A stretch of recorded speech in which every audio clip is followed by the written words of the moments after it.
think our students are overall pretty happy with us. But you also have to worry about, is it worth it? And you hear a lot of people talk anymore about the cost of higher education and if it makes sense anymore. And if you go to the next slide, then we talk about your return on investment. And again, the university ranks very well when you're looking at return on investment.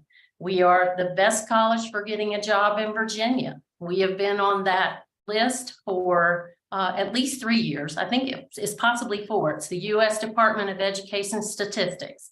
And then you see the next one that speaks to the number of our graduates that are employed or in graduate school or involved in career endeavors within 6 months of graduation.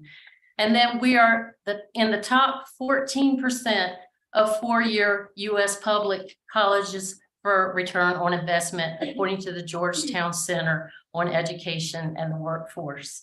So again, we rank very well. Now let's talk specifically about JMU.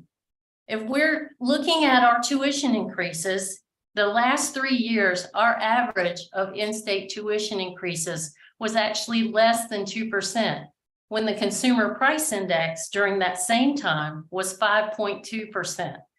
And I say that to you because I want all students and everyone listening to know that we are very cognizant and aware that this is an expensive endeavor, and we try as best we can to hold our tuition and our fees as low as we can.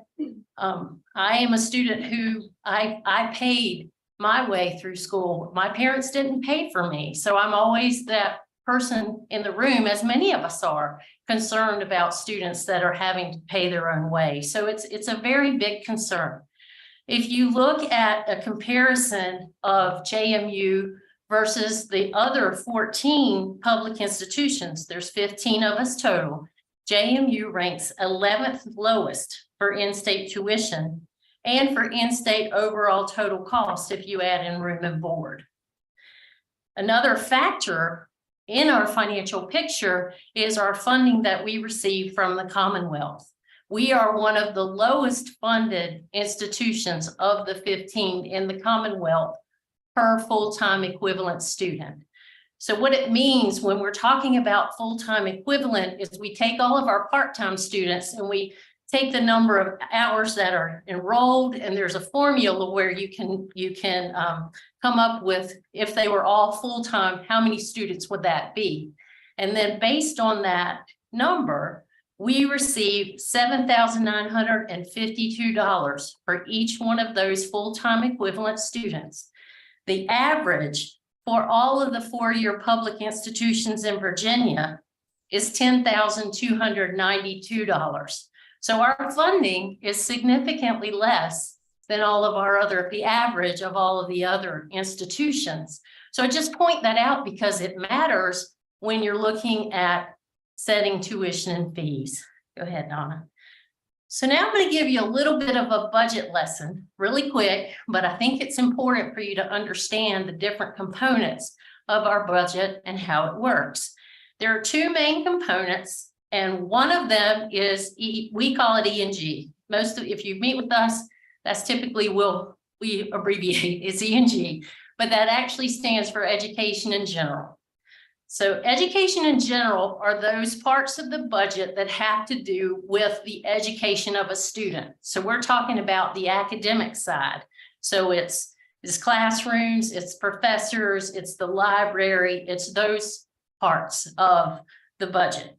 So if you look on the left-hand side of your slide, you'll see that purple piece is how much money we raise in tuition, which is the 61.7%. The gold part is actually the funding from the Commonwealth. We refer to that as general funds.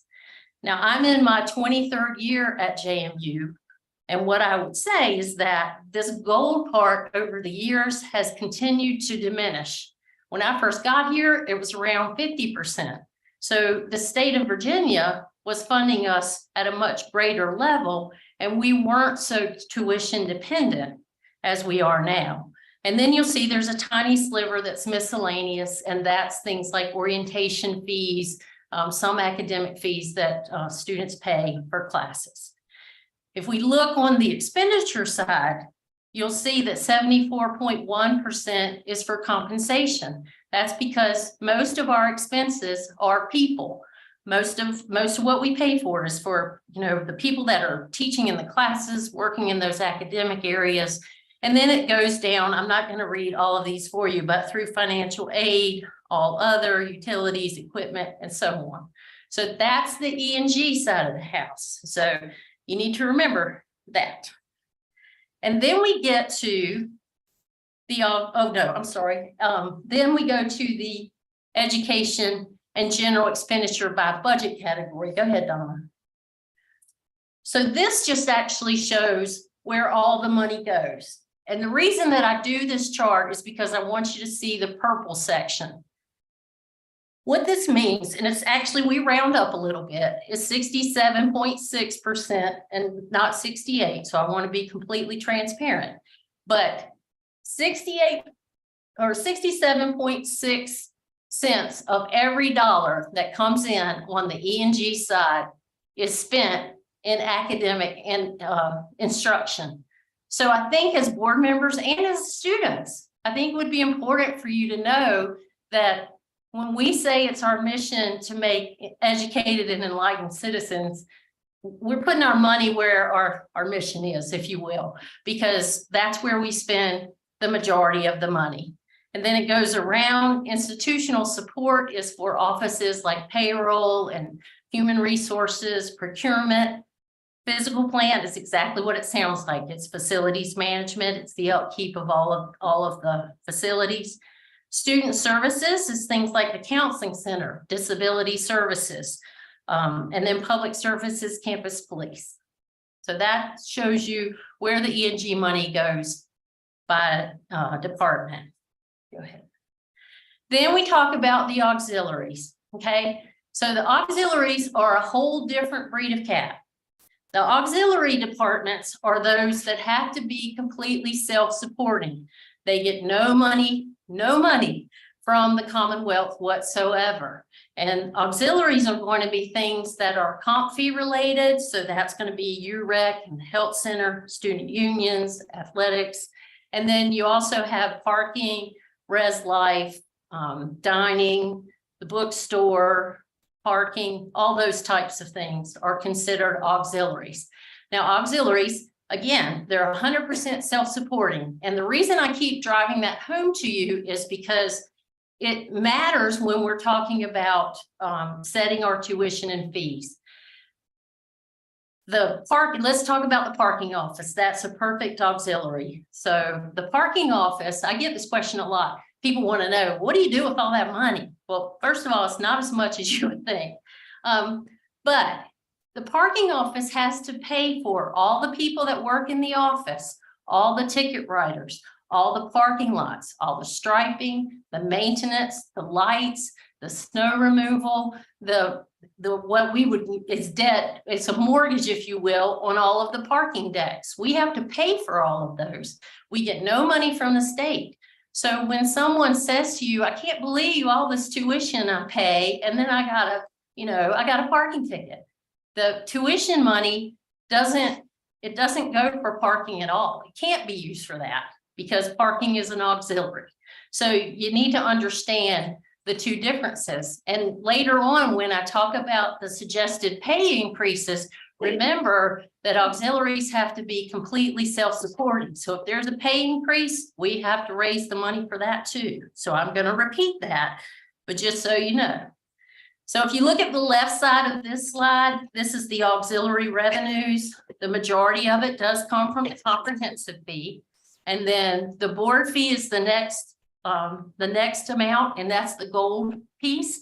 That stands to reason. We have one of the biggest dining programs in America. It's just below $60 million. So it's going to be a large piece of what we do here. And then it moves on. There's the room fee, there's non-fee revenue, all those things that make up that auxiliary revenue. And then if you look at expenditures, again, compensation is a very big thing. So that piece of it is large. Then we get into dining and then on around to all of the categories that you see there. The one I would bring to your attention, however, is the agency service charge, that's 6.2%. Every auxiliary on this campus uses some of those offices that I talked about before that were funded through E&G, when I said HR and payroll and all of those. Well, because auxiliary offices must be self-supporting, they have to pay the university for using those offices. So this 6.2 figure that you see here equates to $13 million that the auxiliary side actually pays back to the E&G side for use of those offices. So I just want to bring that to your attention so you would know that. All right, so this is probably one of the most important slides that I have, because this goes into exactly what are we looking for? What are we considering when we're setting this range for the tuition and fees for this year? And there's a lot on this slide this year. The first one is unknown state support. If you live in the Commonwealth, you probably know that the legislators went home and they have not settled on a budget. So we don't know what the budget is. Usually in the budget, they provide some funding for JMU. And I will say in the last several years, the Commonwealth has been very generous with us. They have given us money to try to make up for the fact that we're one of the lower funded institutions. And we're extremely grateful for that. And we're very hopeful that they will give us money this year. So, we don't quite know what that's going to look like. The biggest factor on this sheet is this faculty and staff compensation. When everybody left from the General Assembly, the House and the Senate had both agreed that they would suggest a 7% pay increase for all state employees. That's wonderful news. As a person who works for the state, I was like, all right, 7%. But for somebody who's responsible for the budget of the institution, I was like, oh my gosh, 7%. Because the way it works on the E&G side, the Commonwealth will fund, it's approximately half of the pay increase. So that what they did was they realized years ago that there's all kinds of state agencies across the Commonwealth, and they give their money dollar for pay increases. But for higher ed, they realized we had a mechanism with tuition.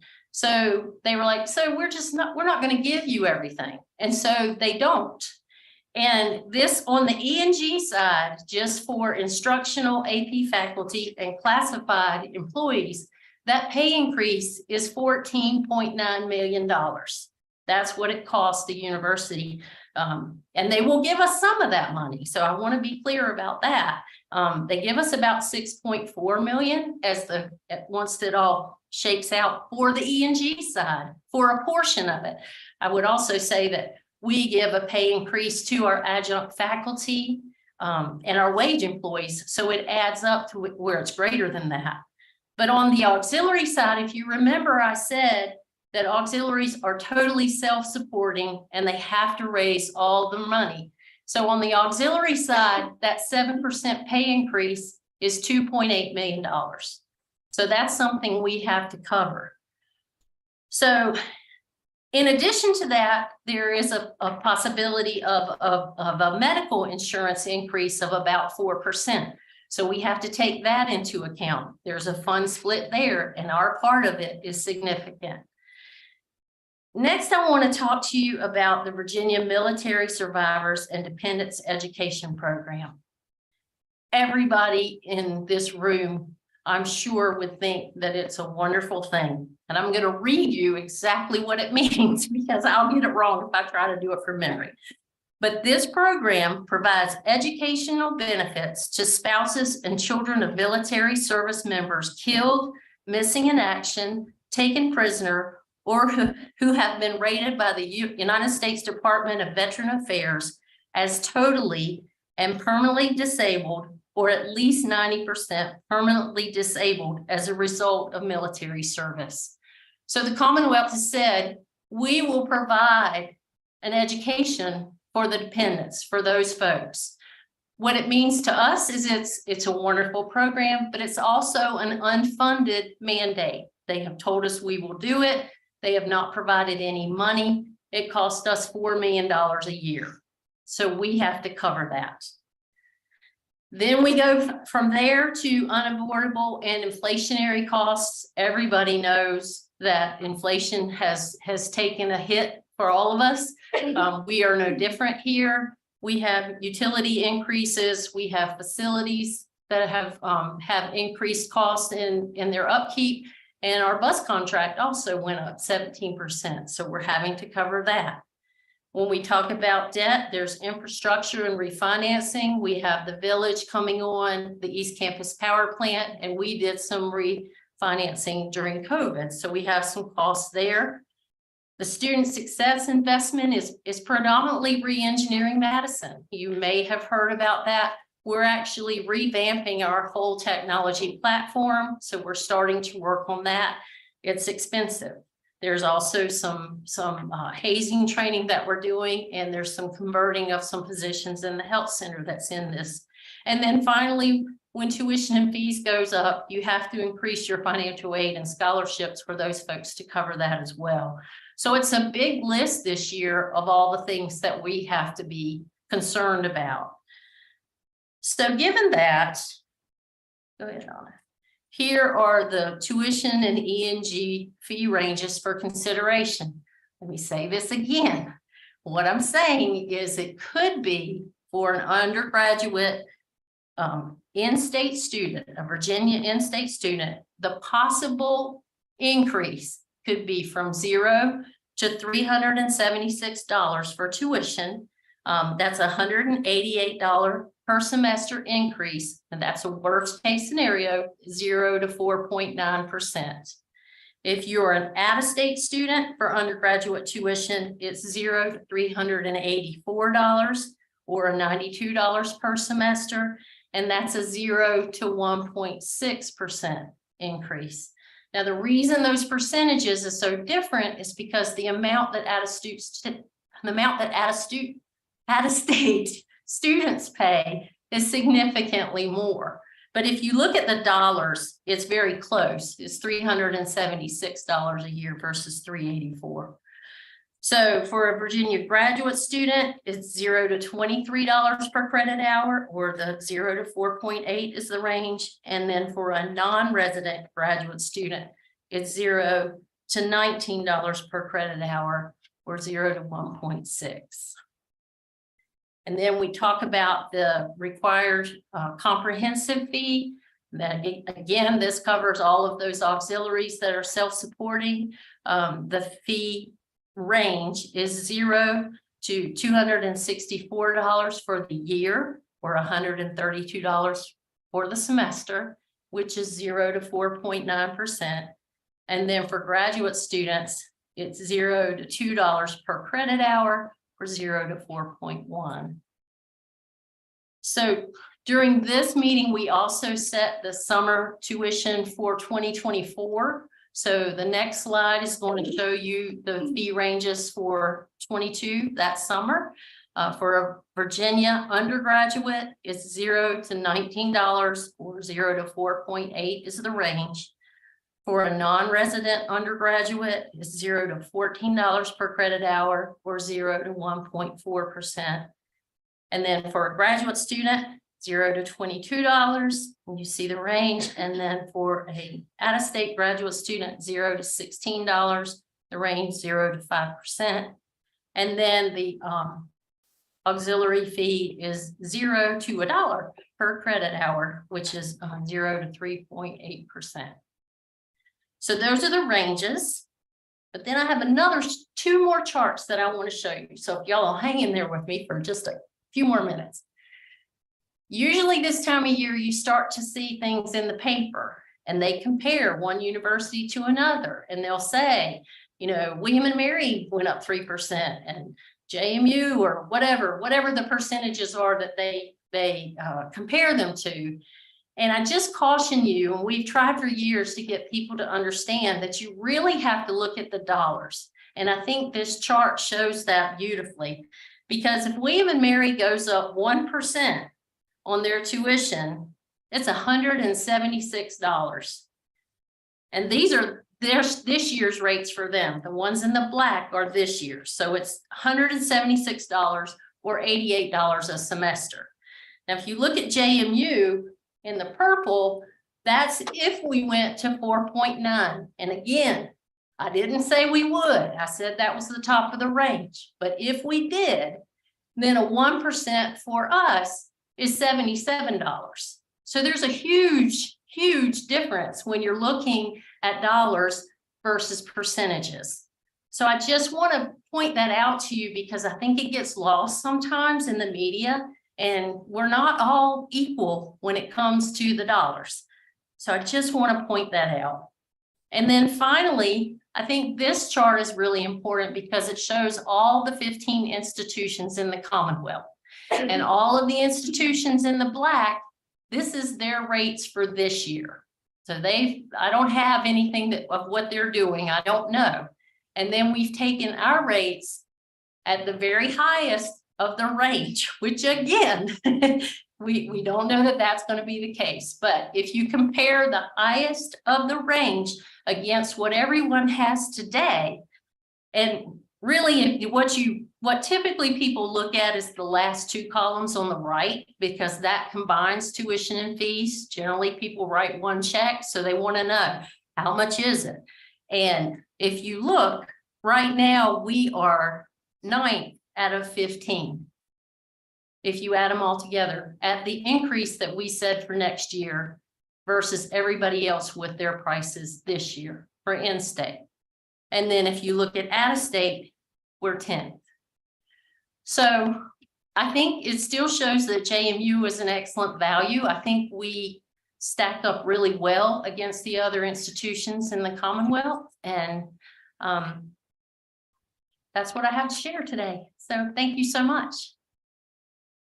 Thank you, Tawana. We did have one student register, so I just wanted to ask, thanks, Travis. I don't believe Adonis Ortez has joined us. So I just wanted to provide an opportunity if they did to speak up, but we don't have reference via the virtual meeting, which is how they had chosen to participate. All right.